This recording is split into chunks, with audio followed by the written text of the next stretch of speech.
जिसको हम नेपाल कहते हैं, हमारे नेपाल के भैया हैं, वहां पर गंडकी नदी है जिसको काली नदी कहते हैं। वहीं पर शालिग्राम भगवान प्राकट्य होता है। कभी भगवान आपको अवसर दें तो अवश्य नेपाल जाइएगा। नेपाल में पशुपतिनाथ हैं, सभी जानते हैं पशुपतिनाथ को।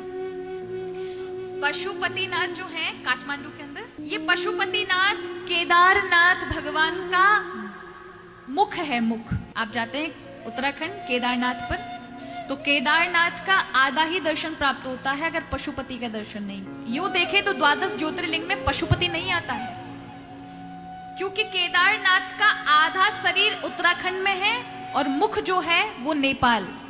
पहले उसका नाम था नयापाल, जिसको अब हम नेपाल कहते हैं। तो वहां पशुपति भगवान का यानी भगवान शिव का सिर गिरा, तो वो सिर जो है आप देखते हैं वहां पर भगवान के स्वरूप का मुख का ही दर्शन वहां आपको मिलता है। पांडवों की ऐसी कथा है कि पांडव एक बार भगवान शिव का दर्शन करने के लिए उन्हें ढूंढने के लिए गए, तो भगवान शिव भैंसे का रूप बना करके वहां पर विचरने लगे उत्तराखंड में।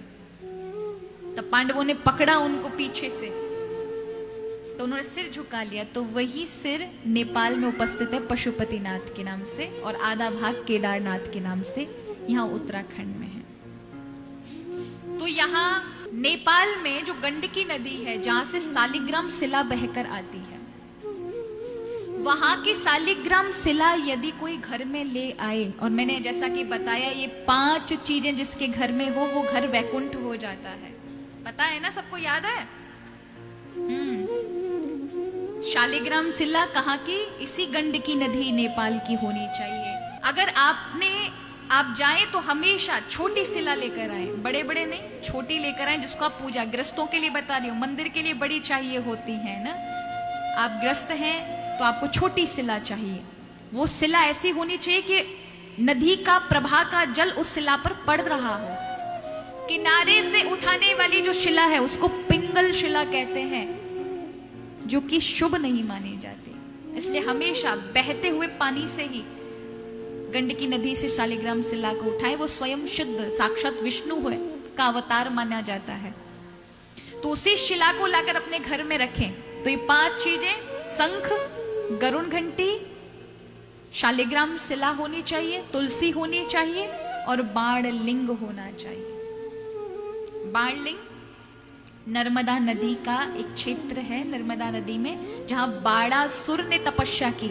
ये कहाँ पड़ता है? ओंकारेश्वर में पड़ता है।